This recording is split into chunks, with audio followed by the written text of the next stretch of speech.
बिस्मिल्लाहिर्रहमानिर्रहीम। अस्सलाम वालेकुम नाज़रीन, आप यूट्यूब चैनल देख रहे हैं। मैं इमरान खान। गुज़िश्ता रात साबिक़ वज़ीर-ए-आज़म इमरान खान साहब ने एक हंगामी प्रेस कॉन्फ्रेंस की। पहले मैं आपको लफ्ज़ ब लफ्ज़ बता देता हूँ कि इमरान खान साहब ने क्या कहा और ये मामला क्या था।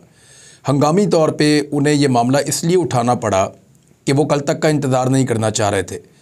वैसे किसी भी इंसान को जिसके दिल में थोड़ी सी भी तकलीफ़ है इंसानियत के लिए, वो ऐसी चीज़ सामने आने के बाद इंतज़ार वाकई नहीं कर सकता, कोई भी हो। तो इमरान खान साहब जो हैं वो उन्होंने फ़ौरी तौर पे हंगामी प्रेस कॉन्फ्रेंस बुलाई और सारी तफसीलात जो हैं वो कौम के सामने रखी हैं, इदारों के सामने भी रखी हैं। लाहौर में पाकिस्तान तहरीक इंसाफ के रहनुमा उस्मान डार और जावेद अली नामी शख्स के हमरा प्रेस कॉन्फ्रेंस की इमरान खान साहब ने।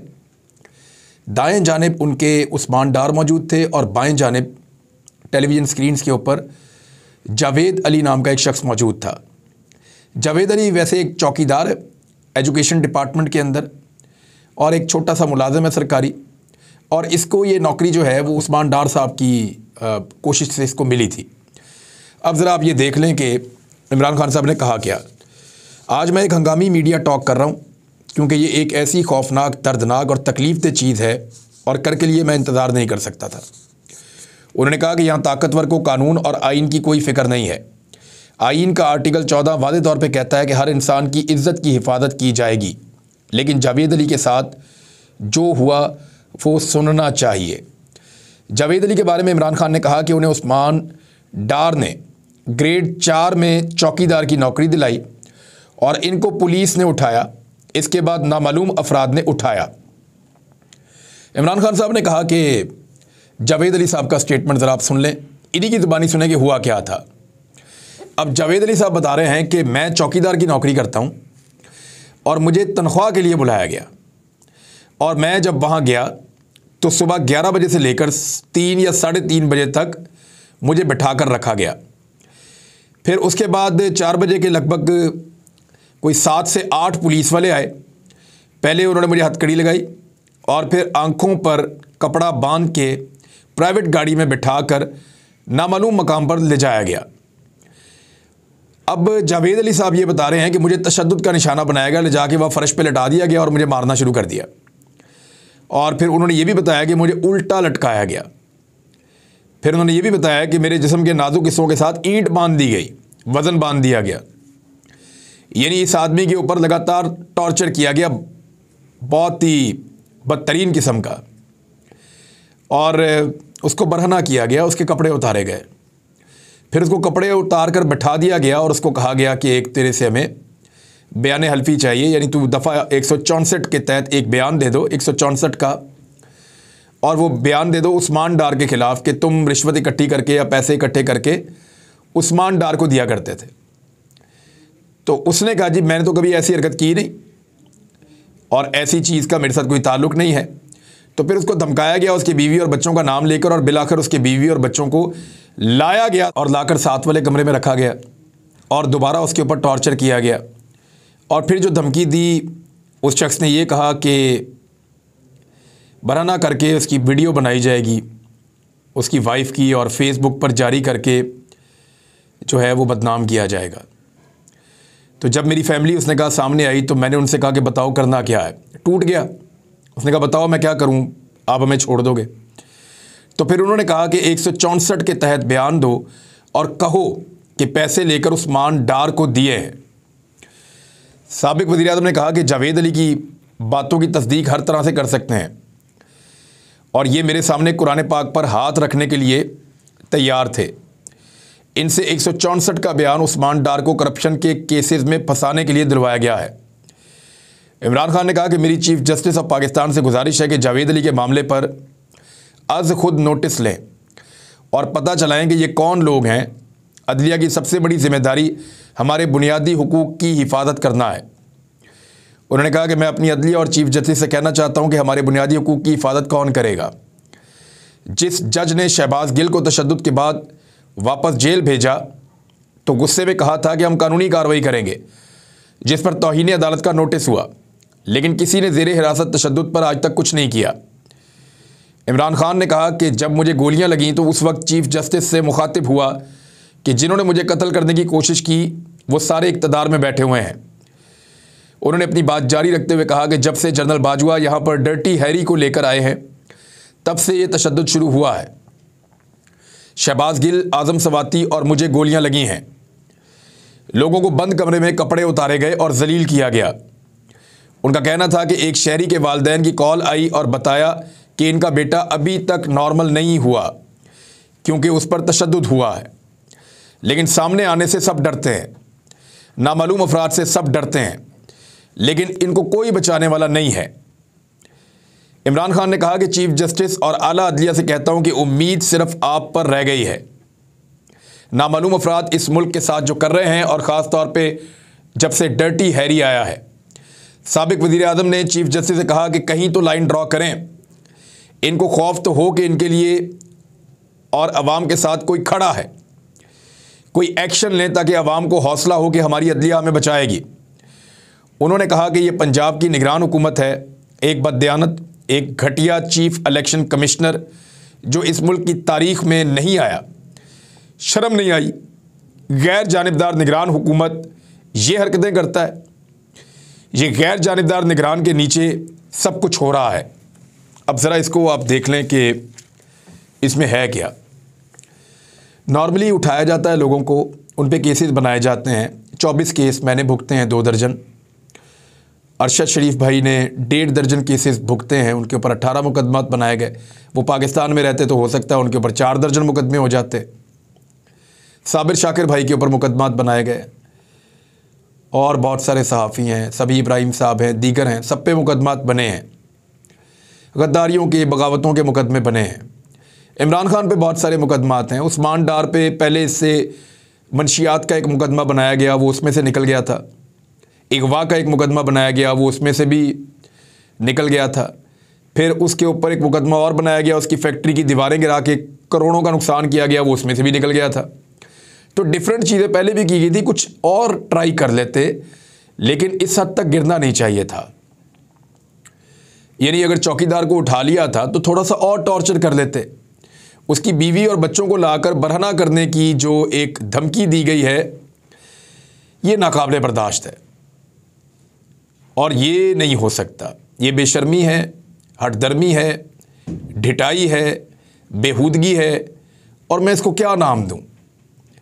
यानी इसके ऊपर गालियां तो मैं दे नहीं सकता, मेरा ये तरीकाकार नहीं है, लेकिन मामला ये है कि आप ख़वातीन को उठाकर आप बीच में लाएंगे इन मामलात के।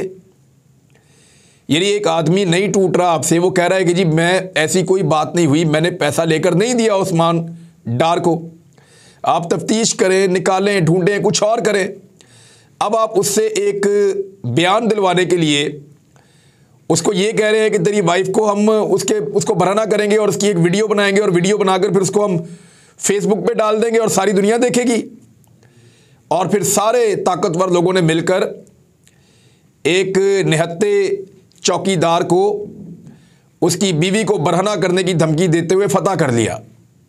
बहुत मुबारक हो आपको ये फतह कि आपने एक चौकीदार को फतह कर लिया, सिर्फ ये उसको धमकी लगा कर कि हम तेरी बीवी के साथ भी वो करेंगे जो तेरे साथ हमने किया है, और वीडियो बनाकर वायरल भी करेंगे।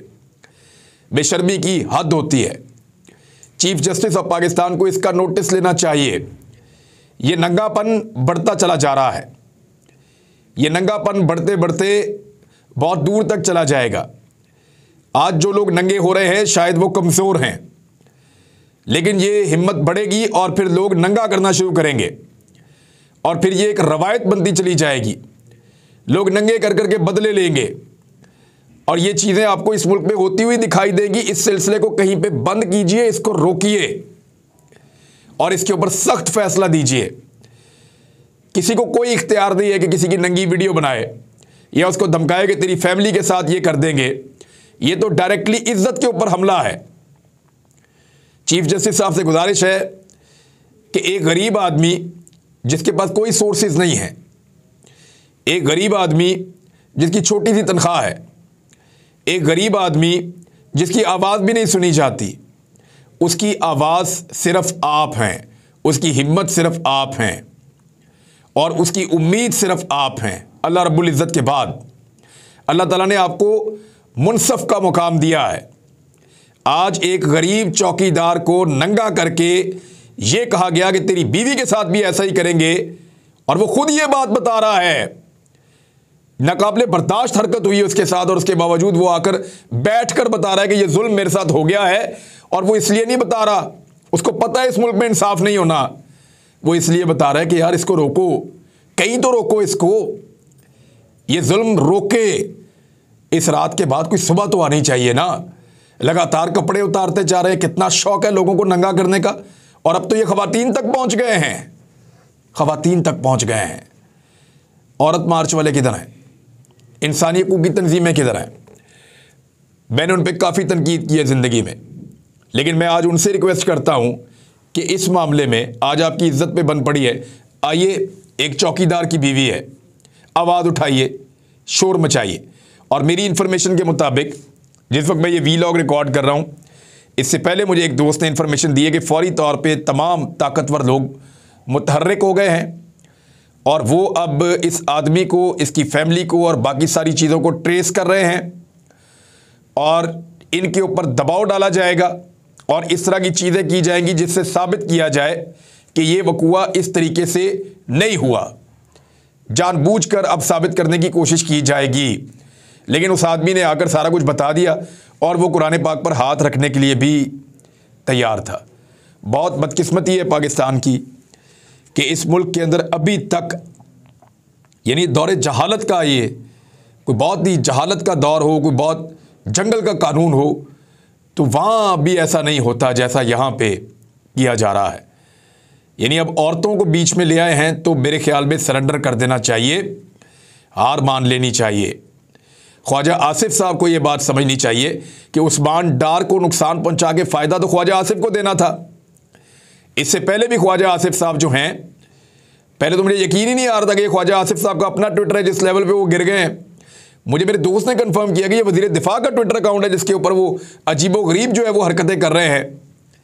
एक 8वीं जमात का बच्चा इस तरह की हरकतें नहीं करता जिस तरह का हमारा वज़ीर दिफा जो हरकतें कर रहा है। और उसके बाद पिछली मरतबा जनरल बाजवा ने सीट दिलवा दी थी, और इस मरतबा उस्मान डार को रस्ते से हटाने के लिए इस किस्म के हथकंडे किए जा रहे हैं। बेशर्मी और ढिठाई की, बेहूदगी की ये एक इंतहा है, इसको रोका जाए। लोग बहुत गुस्से में हैं और लोगों को बहुत सारे शिकवे हैं। ये मामला ख़त्म करने के बजाय कौन आगे बढ़ा रहा है? मेरे ख्याल में पाकिस्तान के आर्मी चीफ भी इसमें रोल प्ले कर सकते हैं, और उनको चेक करना चाहिए कि ये कौन लोग हैं जो इतनी अच्छी शोहरत पैदा कर रहे हैं इदारों के लिए, और पाकिस्तान के इदारे बदनाम हो रहे हैं बदकिस्मती से। बहरहाल देखते हैं कि इसके अंदर अब क्या होता है और किस तरह का इंसाफ दिया जाता है। लेकिन ये जो भी हो रहा है ना, अच्छा नहीं हो रहा, और ये तारीख में लिखा जा रहा है। उस्मान बुज़दार के ख़िलाफ़ नैब ने घेरा तंग कर दिया है, बहुत अच्छा किया। और उसके अंदर ये बताया गया है कि 28 फरवरी तक नैब लाहौर को उस्मान बुज़दार के नाम जायदादों का रिकॉर्ड फराहम करने के अहकाम जारी किए गए हैं, और नैब ने एडिशनल डिप्टी कमिश्नर्स रेवेन्यू को मुरासला जारी किया है ताकि ये सारा रिकॉर्ड उनको फराहम किया जाए। उस्मान बुज़दार के ख़ानदान के 10 अफराद के नाम जायदादों का रिकॉर्ड तलब किया गया है। उस्मान बुज़दार के भाई का ज़रूर चेक करें, बल्कि 2-3 भाई हैं उनका चेक करें, उनके पास ज़रूर जायदादें निकलेंगी। और ना सिर्फ उस्मान बुज़दार के भाइयों के पास निकलेंगी, बल्कि मैं पहले करता रहा हूँ, एक तूर बुज़दार नाम का आदमी उस्मान बुज़दार साहब के साथ होता था, और ये बड़ा क्लोज़ था, और इसका भी बड़ा असर रसूख था, और इसके पास पहले कितना पैसा था और बाद में कितना पैसा बना, वो भी चेक किया जाना चाहिए। तो उस्मान बुज़दार को बिल्कुल चेक करें, अगर करप्शन की है तो इसको भी अंदर डालें। लेकिन शहबाज शरीफ और हमजा शहबाज को किस बुनियाद के ऊपर NRO 2 दिया गया, उनको भी पकड़े, अंदर डालें, उनसे लूट मार का पैसा बरामद करें। ये उस्मान बुज़दार ने छोटी मोटी को खाच मारी होगी, और बिल्कुल मारी होगी। बहुत सारी मामला जो है वो हमने देखे भी है, मैंने रिपोर्ट किए, मैंने 12 प्रोग्राम किए उस्मान बुज़दार के ख़िलाफ़ माजी में, और मैं उन चीज़ों के ऊपर आज भी कायम हूँ जिन चीज़ों के ऊपर मैंने प्रोग्राम किए। लेकिन ये जो 16 अरब की करप्शन माफ़ की गई है फौरी तौर पे, जिसमें सलमान शहबाज, हमजा शहबाज और शहबाज शरीफ, और रातों रात जो है वो लोग फौत होना शुरू हो गए हार्ट अटैक से, गवाह मुनहरिफ होना शुरू हो गए, और चीज़ें गायब होना शुरू हो गई, और एकदम निकल गए इसमें से। ये NRO 2 का नतीजा था। इसके ऊपर भी जो है वो तवज्जो दी जानी चाहिए। आखिर में मैं आपको एक चीज़ बताता हूँ कि PDM इलेक्शन में जाती क्यों नहीं है। देखिए, उसकी एक मिसाल जो है वो लाहौर हाई कोर्ट के अंदर जो इंतखाबात हुए हैं वहाँ आपको मिल जाती है। बल्कि मैं मुबारकबाद देना चाहता हूँ सबाहत रिजवी साहिबा को। 150 साल की तारीख़ है, उन्होंने तारीख़ बदल डाली है। पहली मरतबा secretary Lahore high court bar मुंतखब हो गई हैं एक खातून, सबाहत रिजवी साहिबा। अल्लाह ताला उनको इस ओहदे के साथ इंसाफ करने की और वकला के लिए और इंसाफ के लिए जद्दोजहद करने की तौफीक अता फरमाए। और ये कामयाबी उनको बहुत बहुत मुबारक हो, उनके सपोर्टर्स को बहुत बहुत मुबारक हो, क्योंकि ख़वातीन को मौका कम ही मिलता है, लेकिन उन्होंने मर्दों के बीच में अपने लिए जगह बनाई और ये मुकाम हासिल किया। लेकिन पाकिस्तान तहरीक इंसाफ की हमायत की वजह से ये ग्रुप बहुत बड़ी अक्सरियत के साथ जीता है, बहुत बड़ी अक्सरियत के साथ। ये चीज़ बता रही है कि क्यों पीडीएम की जमातें इलेक्शन में नहीं जाना चाहती।